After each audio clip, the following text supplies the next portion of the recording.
અક્ષરધામમાં ભક્તને ભગવાનનું કેવું સુખ આવતું હશે. હરિભક્તો ઉત્સવની તૈયારી કરતા અને રાત્રે મહારાજની કથા સાંભળવા બેસતા.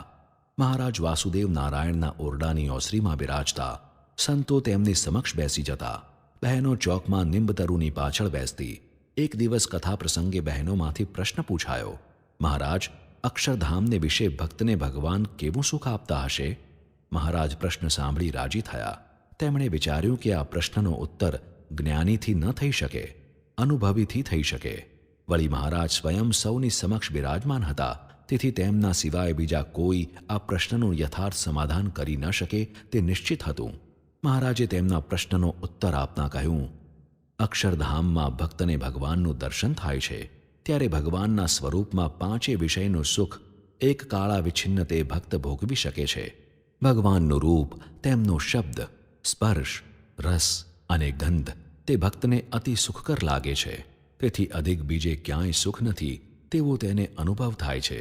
વળી તે ભગવાનનું દર્શન કરતાં ભગવાનના જુદા જુદા અંગો, મુખ, હૃદય, ઉદર, હસ્ત તથા ચરણ દરેક અંગના દર્શન કરતાં તે ભક્તને શબ્દ, સ્પર્શ, રૂપ, રસ અને ગંધ તે દિવ્ય સુખનો અનુભવ એકી સાથે થાય છે.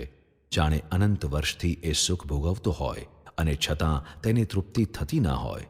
એટલે એક અંગ ઉપરથી દ્રષ્ટિ ખસેડીને બીજા અંગનું દર્શન કરવા પણ તે ભક્ત સમર્થ થતો નથી.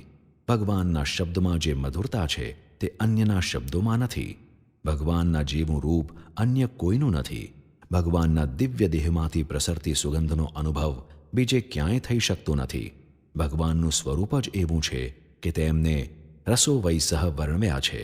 તેમના અંગની રુજુતા, તેમના સ્પર્શની દિવ્યતાનો આસ્વાદ તે ભક્તને સચ્ચિદ આનંદમાં લીન કરી નાખે છે.